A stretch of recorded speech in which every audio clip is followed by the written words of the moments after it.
Sorry for the interruption, actually वो I don't know कैसे cut गया वो, तो सॉरी फॉर द इंटरप्शन। तो मैं तुमको समझा रहा था टाइम पीरियड के बारे में। तो टाइम पीरियड हम लोग दो तरीके से समझ सकते हैं, ठीक है ना। एक अगर मैं साइंस के तरीके से देखता हूँ, जो कि वेव बना के तुमको दिखाऊं, तो ये यहाँ से लेके ये जो एक वेव पूरा जो कंप्लीट हुआ, तो ये पूरा एक वेव को हम लोग वन ऑसिलेशन बोलते हैं। अगर जनरल अपने लाइफ एप्लीकेशन से दिखाऊं अगर तुमको, है ना, जो हम लोग घर पे पेंडुलम्स में देखते हैं, तो ये मेरा पेंडुलम, मुझे पता नहीं तुम लोग देख पाओगे नहीं, तो ये पेंडुलम यहाँ पे था, यहाँ से इस पॉइंट पे गया एक्सट्रीम पॉइंट, यहाँ से वापस आके फिर एक और एक्सट्रीम पॉइंट, यहाँ से जब वापस आएगा तो this will be known as one oscillation. तो दो एक्सट्रीम पॉइंट से जब वो दूसरे वाले एक्सट्रीम पॉइंट से वापस अपने मीन पोजीशन पे आता है, ये इसका क्या है, बी और सी इसका एक्सट्रीम पोजीशन है, एक्सट्रीम पोजीशन। और ये जो ए है ये इसका क्या है, mean position, MEAN, mean position. तो अपने मीन पोजीशन पे जब वो आएगा अपने दो एक्सट्रीम पॉइंट से होते हुए, तो उसको हम लोग वन ऑसिलेशन बोलेंगे जनरल लाइफ में, जो तुम लोग देखोगे पेंडुलम्स में। और नहीं तो ग्राफिकली देखोगे तो ये एक वाइब्रेशन जो कंप्लीट करता है, जिसको मैंने बोल्ड किया हुआ है थोड़ा सा, तो ये मेरा है वन वाइब्रेशन। समझ गए। यही नहीं, यहां इसको भी बोल सकते हैं, यहां से लेके यहां तक, दिस वन, ये है मेरा वन वाइब्रेशन। तो ये वन वाइब्रेशन करने में मेरे साउंड वेव को जितना टाइम लगेगा वो होगा उसका टाइम पीरियड। समझ गए। इतना इस लेवल में समझ गए तो बहुत ज्यादा है, समझ गए, ठीक है। अब ये सब चीज तुमको थोड़ा सा 9 में मिलेगा, एंड उसके बाद एक ही बार डायरेक्टली तुमको क्लास 12 में देखने को मिलेगा, ठीक है ना। तो इस चीज को इस लेवल के लिए, क्लास 8 के लिए इतना समझ गए बहुत इनफ है, समझ गए। ओके, बढ़िया।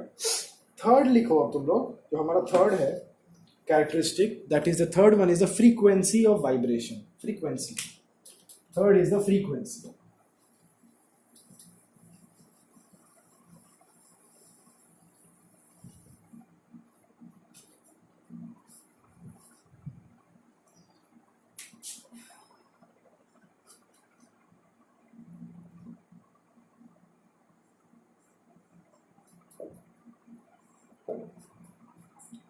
Frequency which is denoted by symbol of small f, ठीक है।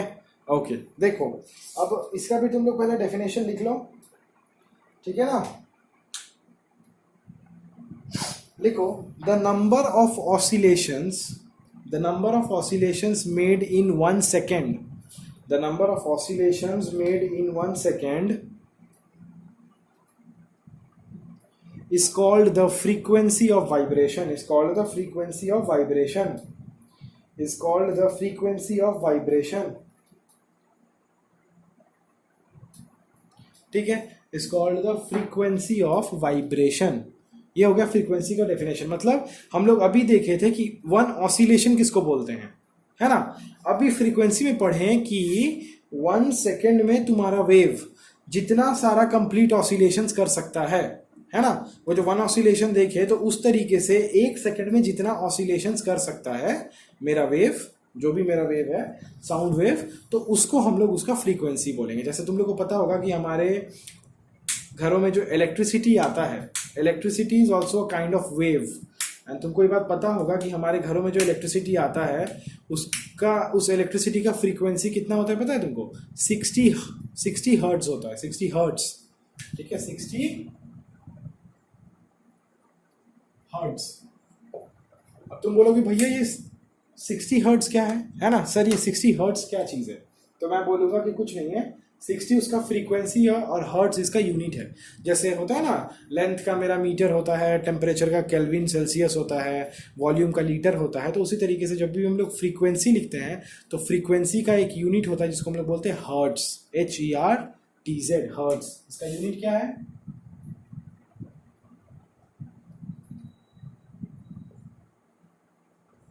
हर्ट्ज, जिसको हम लोग शॉर्ट में HZ बोलते हैं। तो this is what is the frequency. Frequency का क्वेश्चन बहुत बहुत बहुत बार एग्जाम में पूछा जाता है कि डिफाइन फ्रीक्वेंसी, या फिर फ्रीक्वेंसी क्या होता है। फ्रीक्वेंसी के ऊपर सम्स भी देता है। अब एक फॉर्मूला तुमको बता देते हैं, जो फॉर्मूला से तुम लोग फ्रीक्वेंसी को निकाल सकते हो, ठीक है। फ्रीक्वेंसी को निकालने का एक फॉर्मूला भी मैं तुमको बता देता हूँ, लिख लो, ठीक है। बहुत इंपॉर्टेंट फॉर्मूला है कि फ्रीक्वेंसी इक्वल्स टू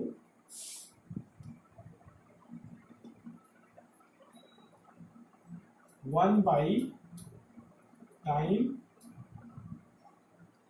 पीरियड। ये एक फॉर्मूला है जो कि बहुत ज़्यादा इंपॉर्टेंट है तुम लोग के लिए, समझ गए। इस फॉर्मूले से एक क्वेश्चन तो पक्का आएगा, एकदम 100% बात है कि आना ही है, ठीक है ना। तो ये बात हमेशा याद रखना है कि इससे क्वेश्चन आना है, एम्पलीट्यूड से आए, फ्रीक्वेंसी से आए या फिर टाइम पीरियड से आए, क्वेश्चन तो आएगा। मैक्सिमम चांसेस होता है क्वेश्चंस फ्रीक्वेंसी से आने का, लेकिन फिर भी मैं बता दे रहा हूँ कि क्वेश्चन तो आएगा, समझ गए ना ये बात। चलो अच्छी बात है, अब आगे बढ़ते हैं। इतना हो गया, रिलेशन हमारा हो गया है ना।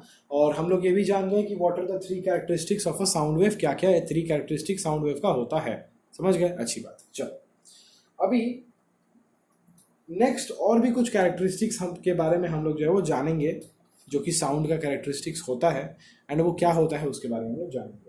तो तुम लोग हेडिंग डालो कि ये भी कैरेक्टरिस्टिक्स ही है ना। तो तुम लोग फिर से हेडिंग डालो characteristics of sound, that is हम लोग अभी किसके बारे में जानेंगे, about loudness, pitch and quality. हम लोग इस 3 चीज के बारे में जानेंगे, loudness of the sound, pitch of the sound and quality of the sound, ठीक है।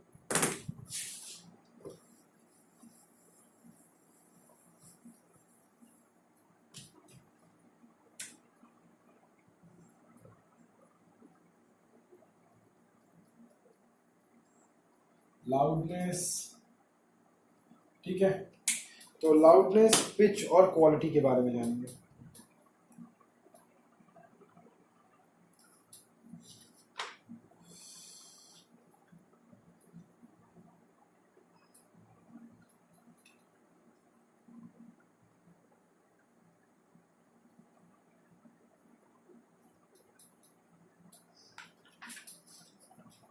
अभी देखो, what is a loud sound, अगर मैं तुम लोग से पूछूं तो तुम लोग ऑब्वियसली बता सकते हो कि एक होता है लाउड साउंड, एक होता है नॉइज। तुम लोग को लगता होगा आज तक कि अगर कोई बोलता है कि लाउड साउंड है और नॉइज है, तो लाउड साउंड और नॉइज दोनों का मतलब एक ही है, ऐसा है क्या? एक्चुअली तुम लोग को लगता है कि ऐसा होता है, लेकिन ऐसा नहीं होता। This is not the case. The case is that कि loud sound is a different thing and noise is a different thing, है ना। नॉइज हम लोग उसको बोलते हैं जो हमारे कानों को पसंद नहीं है, या फिर which is uncomfortable for us, या फिर which is not that much of soothing, which is not that much of smooth, है ना। तो उसको हम लोग बोलते हैं नॉइज।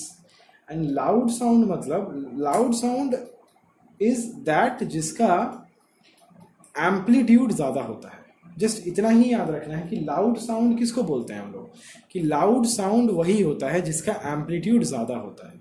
जिसका एम्पलीट्यूड जितना ज्यादा, उसका लाउडनेस उतना ही ज्यादा। इस चीज को अच्छे से याद करना है, एंड इस चीज को अपने कॉपी में अपने हिसाब से लिख भी लेना है कि लाउडनेस का मतलब क्या है। सबसे पहले तो तुम ये लिख लो कि, छोटा सा पॉइंट मैं बता देता हूँ, इसको तुम लोग लिख लो जो कि तुम लोग को काम करेगा, कि the loudness of a sound depends on the amplitude of the vibrations. It depends on the amplitude of the vibrations of the vibrating object. Vibrating object के एम्पलीट्यूड के ऊपर एक ऑसिलेटरी वेव का, या फिर साउंड वेव का, या फिर एक वाइब्रेशन का एम्पलीट्यूड के ऊपर ही उसका लाउडनेस डिपेंड करता है। जैसा कि मैंने कहा, उसको लिखवा दिया कि लाउडनेस बढ़ाना है तो एम्पलीट्यूड बढ़ा दो, लाउडनेस को कम करना है तो एम्पलीट्यूड को कम कर दो। एम्पलीट्यूड कैसे बढ़ाओगे, कैसे कम करोगे, मैं तुमको बताया हूं। अगर मैं अभी 2 ग्राफ बनाता हूं, जैसे देख लो यहाँ पे, ठीक है ना। देखो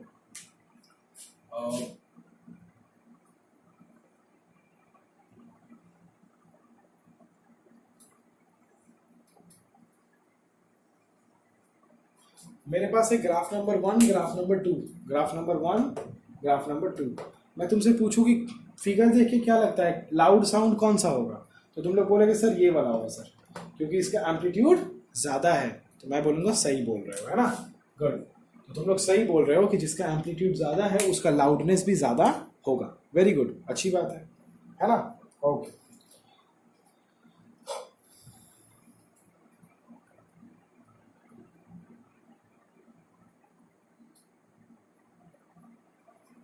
अभी तुम लोगों को शायद ये बात मैंने बताया है पहले या नहीं बताया है, I don't know about that. मैं अभी बताना चाहता हूँ कि ये जो साउंड हम लोग मेजर करते हैं, कि ये जो साउंड निकल रहा है किसी भी ऑब्जेक्ट से, तो साउंड भी तो एक मेजरेबल क्वांटिटी है ना। तो अगर साउंड एक मेजरेबल क्वांटिटी है तो साउंड का भी कुछ अपना यूनिट होता होगा। जैसे लेंथ का अपना होता है, मास का अपना होता है, स्पीड का अपना होता है, वेलोसिटी का अपना कुछ होता है, वॉल्यूम का अपना कुछ होता है ना। तो हर एक मेजरेबल क्वांटिटी का अपना कुछ यूनिट होता है। जैसे फ्रीक्वेंसी का भी देखे हर्ट्स है, उसी तरीके के साउंड का क्या यूनिट होता है ये जान लो। अगर नहीं जानते हो तो जान लो कि the unit of sound is decibel.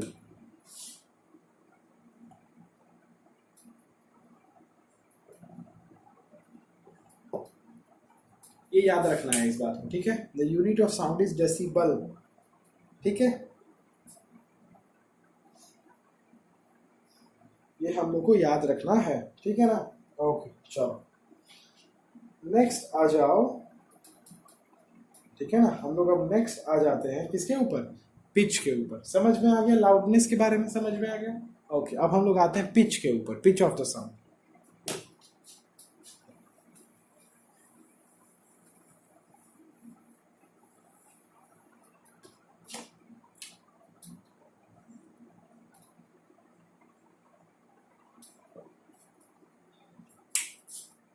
अब देखो पिच ऑफ द साउंड क्या होता है। जैसे तुम लोग बोलते हो ना कि जैसे नॉर्मली ऐसा होता है कि लड़कों का जो आवाज होता है, बॉयज का, वो थोड़ा सा होर्स होता है, होर्स।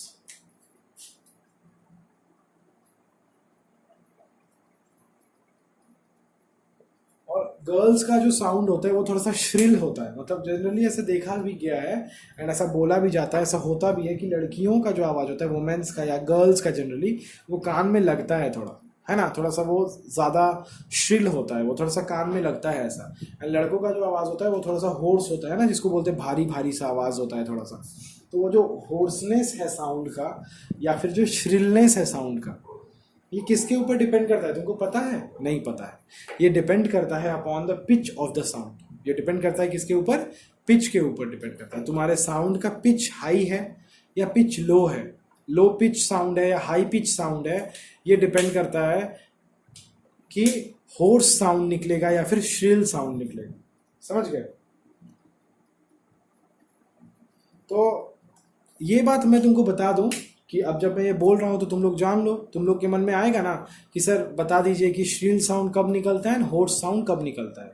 तो मैं बता देता हूँ कि जब भी हमारा फ्रीक्वेंसी जो होता है ना, तो हमारा जो पिच होता है साउंड का, ये सबसे पहला पॉइंट तो ये लिखो कि जैसे हम लोग ने लिखा कि loudness depends upon the amplitude, तो उसी तरीके से लिखो कि the pitch of the sound depends upon the frequency of the vibration of the vibrating object. Pitch depends upon the frequency of the vibration of the vibrating object. तो एक vibrating object के frequency के ऊपर pitch depend करेगा। अच्छी बात है। अब कहानी है कि अगर फ्रीक्वेंसी ज़्यादा है ना, तो मैं लिख देता हूं इस बात को। हाई फ्रीक्वेंसी मतलब हाई पिच, ठीक है ना, high frequency high pitch,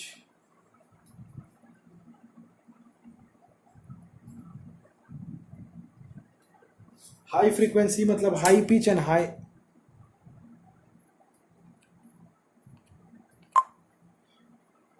and अगर हाई पिच हुआ तो वो श्रिल साउंड निकलेगा।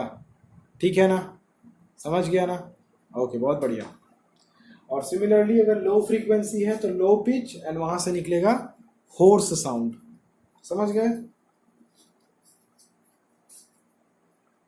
समझ गए ना? चलो अच्छी बात है। तो ये हम लोग का था पिच के बारे में कि अगर हाई फ्रीक्वेंसी है तो उसका हाई पिच होगा, हाई पिच होगा तो श्रिल साउंड निकलेगा। लो फ्रीक्वेंसी तो low pitch voice, and low pitch voice मतलब होर्स साउंड होगा। ठीक है, अच्छी बात है, समझ गए। अब इसके बाद हम लोग नेक्स्ट अपने वीडियो में जो है वो नॉइज़, म्यूज़िक और भी बहुत कुछ है इंटरेस्टिंग सा जिसको कवर करना है, तो वो सब हम लोग अपने नेक्स्ट वीडियो में करेंगे, है ना। आज के लिए इतना ही, तुम लोग पढ़ लेना घर पे अच्छे से इसको, है ना। फिर हम लोग नेक्स्ट वीडियो में कंटिन्यू करते हैं। चलो bye, have a good day.